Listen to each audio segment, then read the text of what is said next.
حضرت آسیہ بنت مزاحم مصر کے بادشاہ فرعون کی بیوی تھیں۔ فرعون اور غرور میں اس حد تک چلا گیا تھا کہ وہ خود کو خدا کہنے لگا۔ اس کے دربار میں ہر وہ شخص جو اللہ واحد پر ایمان لاتا سخت عذاب کا شکار ہوتا، مگر اس ظالم فرعون کے محل میں اللہ کی ایک نیک بندی آسیہ ایمان لے آئیں۔ جب فرعون نے حکم دیا کہ بنی اسرائیل کے تمام لڑکے قتل کر دیے جائیں تو حضرت موسیٰ علیہ السلام کی والدہ نے انہیں اللہ کے حکم سے ایک تابوت میں رکھ کر دریائے نیل میں ڈال دیا۔ یہ تابوت بہتا ہوا فرعون کے محل تک پہنچ گیا۔ اللہ تعالیٰ قرآن پاک میں فرماتا ہے، ترجمہ: بس فرعون کے گھر والوں نے اسے دریا سے اٹھا لیا تاکہ وہ ان کے لیے دشمن اور رنج کا باعث بنے۔ جب محل والوں نے بچے کو دیکھا تو آسیہ کے دل میں شفقت پیدا ہوئی۔ انہوں نے فرعون سے کہا، یہ بچہ میری اور تیری آنکھوں کی ٹھنڈک ہے، اسے قتل نہ کرو، شاید یہ ہمیں فائدہ دے، ہم اسے بیٹا بنا لیتے ہیں۔ اللہ نے حضرت آسیہ کے دل میں حضرت موسیٰ علیہ السلام کے لیے محبت ڈال دی۔ وہی بچہ جسے فرعون دشمن سمجھ رہا تھا، اللہ نے اسی گھر میں محفوظ کر دیا۔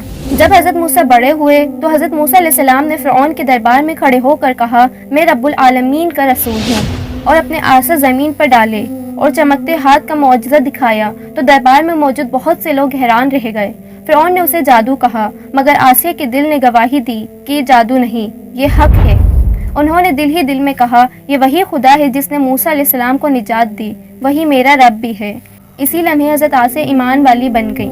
چونکہ فرعون اپنی خدائی کا دعویٰ کرتا تھا، وہ کسی کو اللہ کا ذکر کرتے نہیں دیکھ سکتا تھا، اس لیے آسیہ نے اپنا ایمان پوشیدہ رکھا۔ وہ خفیہ طور پر موسیٰ علیہ السلام کی باتوں پر عمل کرتی، بنی اسرائیل کے مظلوم لوگوں کی مدد کرتی اور اللہ سے دعا کرتی رہتی کہ ان کا ایمان قائم رہے۔ وہ فرعون کے محل میں رہتے ہوئے ظلم، کفر اور غرور کے ماحول میں بھی پاکیزہ رہیں۔ حضرت آسیہ علیہ السلام کا ایمان ایک خادمہ کے ذریعے ظاہر ہوا۔ واقعہ یہ بیان کیا جاتا ہے کہ ایک دن فرعون نے حکم دیا کہ حضرت موسیٰ علیہ السلام کے ماننے والوں کو پکڑا جائے۔ اسی دوران ایک خادمہ عورت جس کا تعلق حضرت موسیٰ علیہ السلام کے ماننے والوں میں سے تھا، فرعون کے سامنے لائی گئی۔ فرعون نے اس عورت کو آزاد دیا تاکہ وہ اپنے ایمان سے پھر جائے، لیکن وہ عورت لا الہ الا اللہ کہتی رہی۔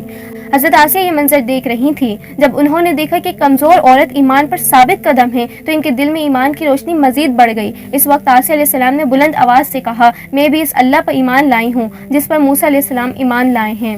یہ جملہ سن کر فرعون آگ بگولا ہو گیا۔ اس نے کہا، کیا تو میرے سوا کسی اور کو خدا مانتی ہے؟ آسیہ نے پوری یقین سے جواب دیا، ہاں، میں اس خدا کو مانتی ہوں جس نے تجھے اور مجھے پیدا کیا ہے۔ فرعون نے حکم دیا کہ انہیں قید کر دو۔ انہیں شدید عذاب دیا گیا، مگر وہ ہنستی رہیں، ذکر کرتی رہیں۔ جب فرعون نے ان پر ظلم بڑھا دیا تو حضرت آسیہ علیہ السلام نے زمین کی طرف نہیں بلکہ آسمان کی طرف دیکھا۔ اللہ تعالیٰ نے اسی لمحے ان کے سامنے جنت میں ان کا محل دکھا دیا اور منظر دیکھ کر آسیہ نے مسکراتے ہوئے دعا کی۔ ترجمہ: اے میرے رب، میرے لیے اپنے پاس جنت